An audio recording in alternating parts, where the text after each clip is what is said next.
Today we're going to talk about mandrels. I want to show you how they can be very useful for holding a number of your wood turning projects. And then later on in this video I'm going to show you how to turn one out of wood for your Morse taper. It'll be handy for a lot of projects. What's a mandrel, you ask? Well, here's the definition.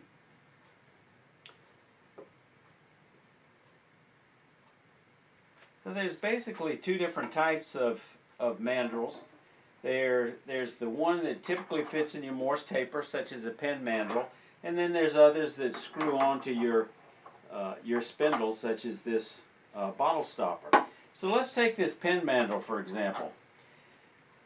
You know, we know it's useful for turning pens, but it's also useful for turning other projects, such as various project kits, seam rippers, and letter openers, and fan pulls, and other things that use the mandrel.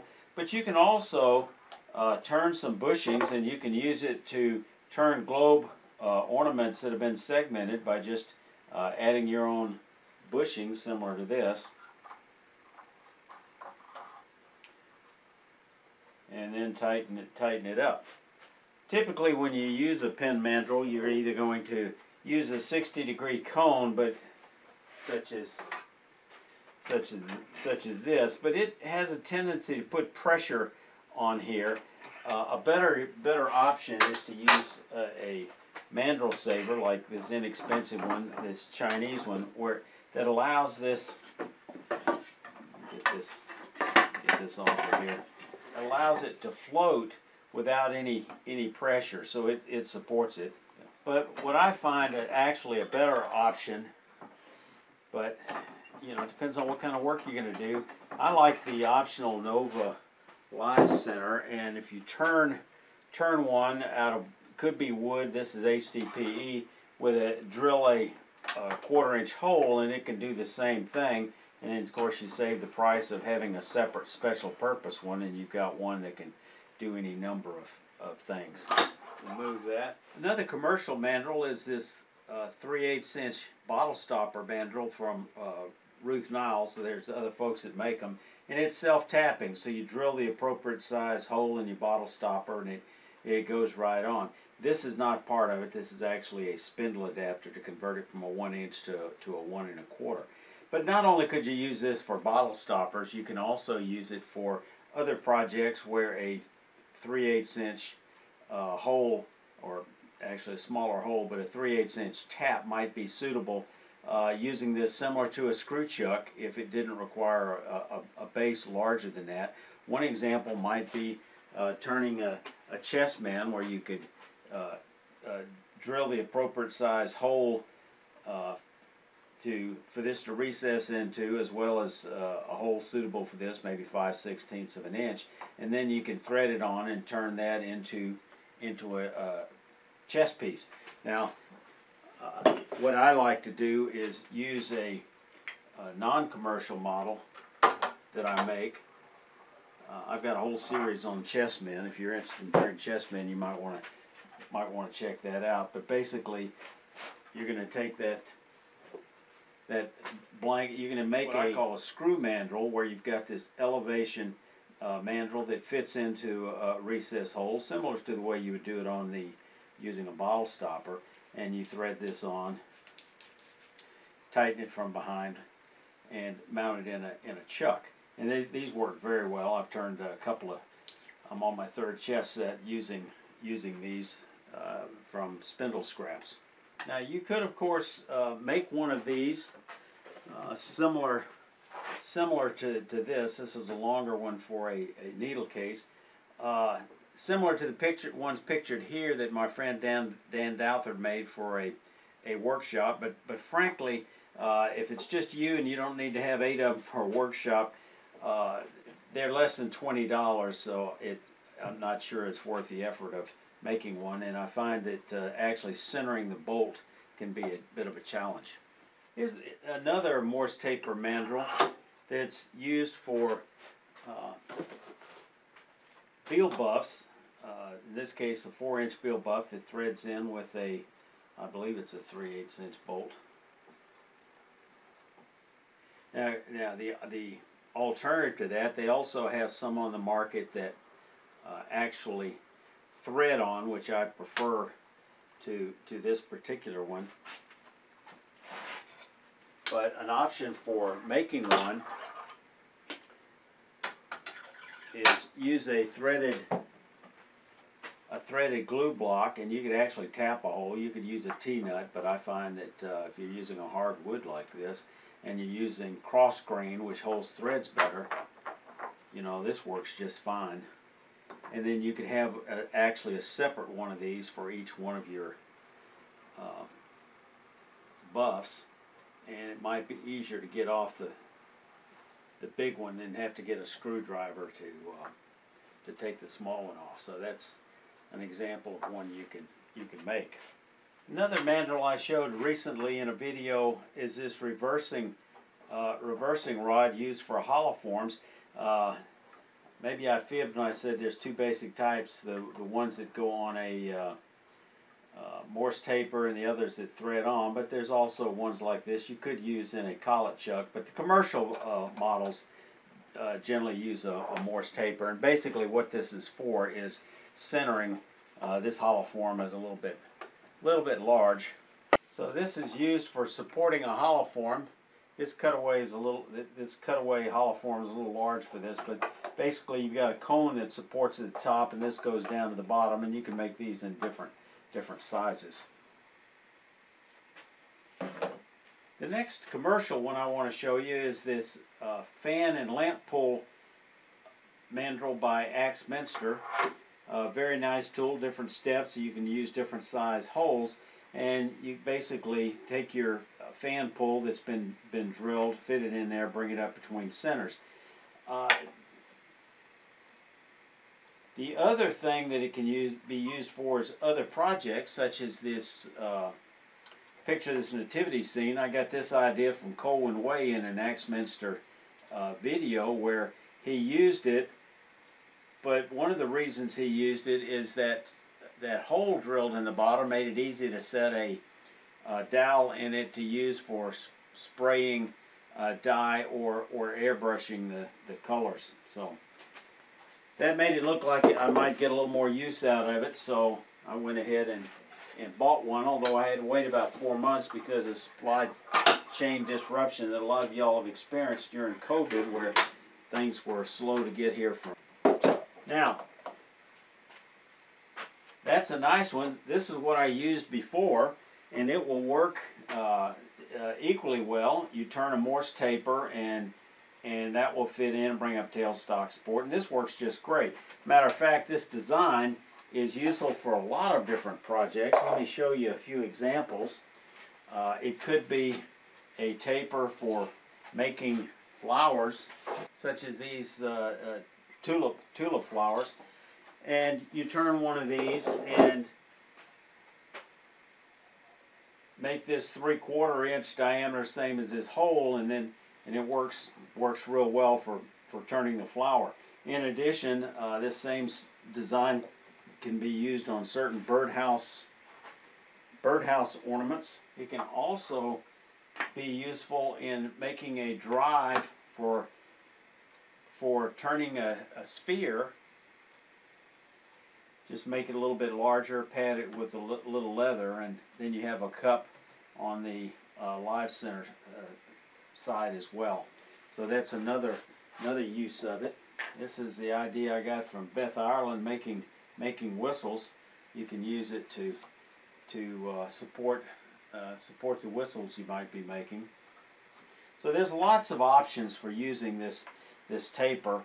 Another one is you could actually wrap sandpaper around one and stick it in this slot and use that as a simple sander. Another one that I use fairly frequently is when I make pill boxes. When I finish off the base, I put it on a mandrel in order that I can finish off the bottom and maybe put some texturing on it. So just lots of uses for these Morse taper mandrels. Now, how large a block of wood you need is going to be a function of what you're going to use the tip for. So it might be smaller or larger, but say for one like this, or for the fan pole one that I had, starting off with a 1 inch would be plenty big, about 5.5 to 6 inches long. And we're simply going to turn that between centers.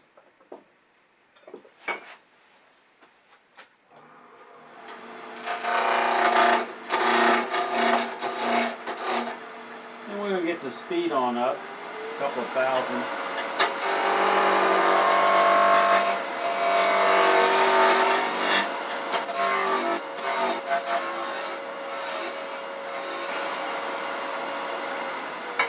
Alright, let me show you a couple of quick tips. So basically we're trying to mimic a Morse taper, so we've got plenty of those handy to check on. So you can make you a couple of devices. But if frame of reference for this Powermatic, I know that this size down here is very close to this size right here. This size up here, it's closer to 3/4 of an inch, so I've got some feel for where I want to go with it. So we're going to mark off, this is going to be the end, this is as far up as I want to go, and then the rest of it could be business end. So I'm just going to start a taper from here down to here, and probably before I do that I should go ahead and size this. So let me just take a parting tool, and we're going to start that part right here.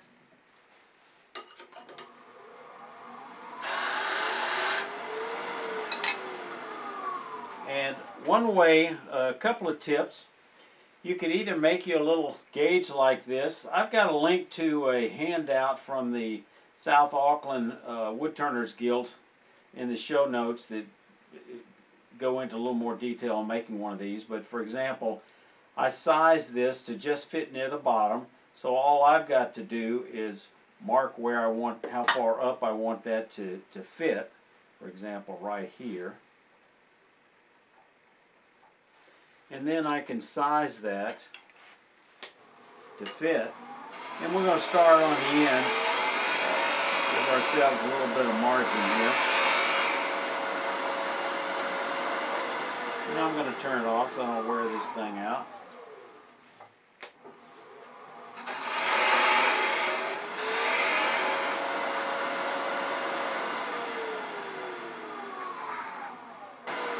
Going further up, I bring this, the larger dimension up, and I put this right here. This is going to be the very bottom. This is going to be the sizing on this end. And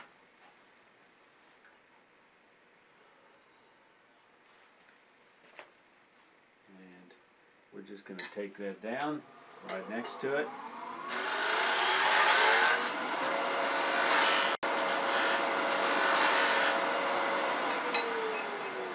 Just do a trial test. Pretty close. Do just a little bit more. Now all we got to do is join these 2 points, and I'm going to use a skew for that.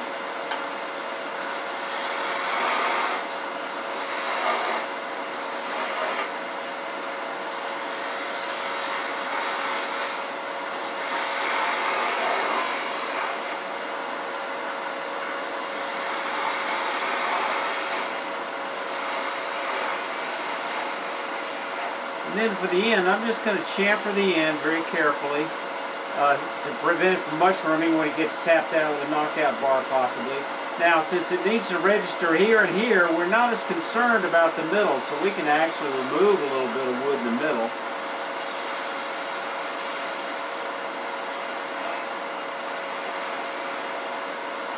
And now let's see how we're doing. Close there. Actually, I need to taper down a little bit more. For this one, I need to probably resize it again since I've lost that pencil mark reference. Not a problem.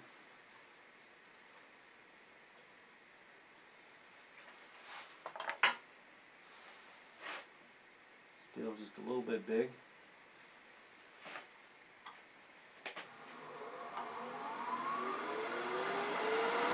Mark that.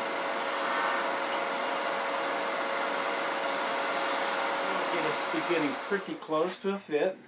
That looks just about right. That looks close. I could take it down a little bit more. Now let's do a trial fit.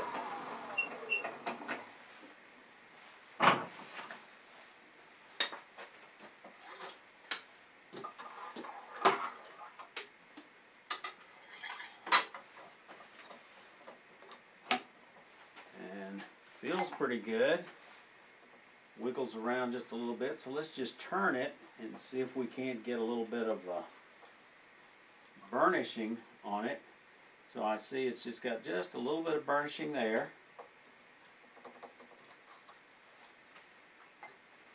And we ought to be able to just about finish this up.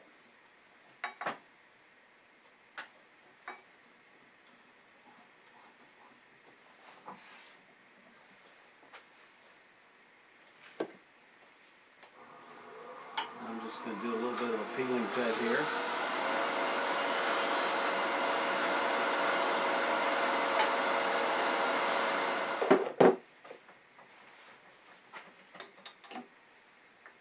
That's a nice snug fit.